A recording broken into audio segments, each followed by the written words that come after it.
கொடுத்துட்டு வந்து ஒரு சர்டிபிகேட் கொடுத்துட்டு கூட போட்டோ எடுத்துட்டா இனிமே என்னுடைய கட்சி தமிழக வெற்றி கழகம், இனிமே என்னுடைய முதலமைச்சர் விஜய் அப்படின்னு கிளம்பிடுவாங்களா என்ன? வீட்டுல போட்டோ இருக்கும், போட்டோவா இருக்கும், ஓட்டா இருக்குமான்னு சொல்லுவாங்க. ஊரு கெட்டு கிடக்குன்னு எல்லா அப்பாவும் சொல்லுவாங்க, எல்லா மாமாவும் சொல்லுவாங்க, எல்லா அண்ணனும் சொல்லுவாங்க. அவ்வளவுதான் சொல்றாரு அவரு.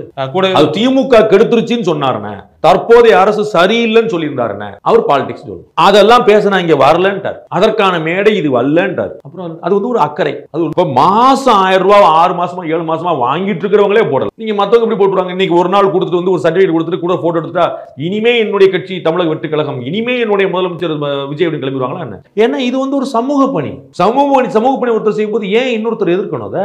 அப்ப இவர் என்னைக்கு பொலிட்டிக்கலா மாறுறாரோ, கட்சி ஆரம்பிச்சிட்டார், பட் பொலிட்டிக்கலா என்னைக்கு ஆக்டிவேட் ஆறாரோ அன்னைக்கு எதிர்ப்பு ஒரு பக்கமும் ஆமா வரவேற்பு ஒரு பக்கமும் நிற்பாங்க. அது வரைக்கும் இவர் வியூகத்தை வச்சுட்டு இருக்காரு. இவருக்கு டைம் இருக்குன்னு நினைக்கிறாரு. இன்னமும் நம்ம நிறைய உட்காந்து பேசுவோம், டிஸ்கஸ் பண்ணுவோம், யார் யார் வருவா யார் யார் போவான்னு பார்ப்போம்னு நினைக்கிறாரு. கடைசி நேரம் மாறுதல் உட்பட்டதான் எல்லாமே சப்ஜெக்ட் டு சேஞ்ச். இன்னைக்கு பேசிட்டு இருக்கணும், நாளைக்கு பேசாம இருக்கலாம். So he is waiting. அவர் சொன்னா அதே தான், ஐ எம் வெயிட்டிங் தான். அவர் வந்து ஒன்னா பார்த்து அவர் நிறைய பேர்ட்ட பேசுறாரு, விச் ஐ எம் அவேர். நிறைய பேர் அவர்கிட்ட பேசுறாங்க, விச் ஐ எம் அவேர். நிறைய பேர் அவர்கிட்ட பேச ட்ரை பண்றாங்க, விச் ஐ எம் அவேர். நிறைய பேர் அவரை பல்ஸ் பார்க்க ட்ரை பண்றாங்க, விச் ஐ எம் அவேர். அவரு இந்த காலத்தை எடுத்துக்கிறாரு இல்லையா, அது அவருடைய நகர்வுக்கு சரியா இருக்குன்னு உங்களுக்கு தோணுதா? காலம் இருக்காதுன்னு எனக்கு தோணுது. அவர் வந்து நிறைய வாய்ப்புகளை தவற விட்டுட்டாருன்னு எனக்கு தோணுது. அவருமே இன்னும் குயிக்கா களத்துல வந்திருக்கணும் அப்படிங்கிறது. குயிக்கா லேட்டான்னு நான் சொல்ல, சந்தர்ப்பங்கள் ஓடி வரும்போது நம்ம திட்டங்கள்ல காத்திருக்க கூடாது. நம்ம வந்து நான் வந்து சாதாரணமா அசைன்மெண்ட்ல சொல்வேன், எங்களை 2 மணிக்கு பிரஸ் மீட் சார், எனக்கு 4 மணிக்கு டியூட்டின்னு சொல்லக்கூடாது. பிரஸ் மீட் எப்பயோ அப்பதான் டியூட்டி, தெரியல சார். நான் 4 மணிக்கு டியூட்டி சொன்னா அப்ப நம்ம பொழப்பு போச்சுல. அப்ப அவர் 2 மணிக்கு பிரஸ் மீட் வச்சிருக்காருன்னு தெரியல, நீ 1 மணிக்கே போய் எங்களை உட்காந்துருக்கணும். அதுதான் அப்ப சந்தர்ப்பம் கிடைக்குது.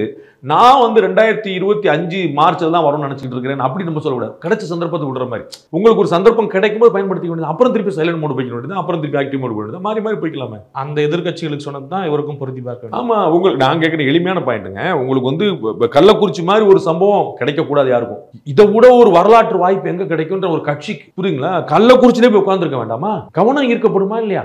ஊருக்குள் நுழைய அனுமதி இல்லை, தடை, காவல்துறை கைது, கல்யாண மண்டபம், எவ்வளவு வாய்ப்புகள் உங்களுக்கு வந்திருக்கும்.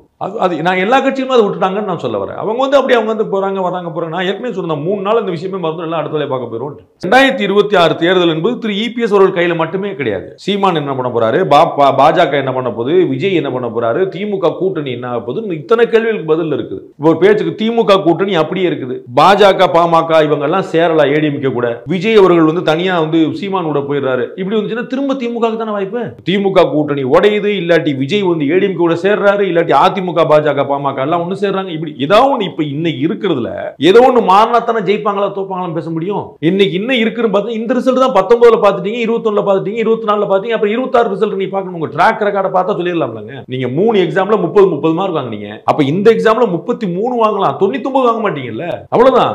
அப்ப நீங்க வந்து நல்லா படிச்சாருன்னா முன்னேறிடுவாரா? ஆமா, அது யாருனாலும் முன்னேறுவாங்க. ஆனா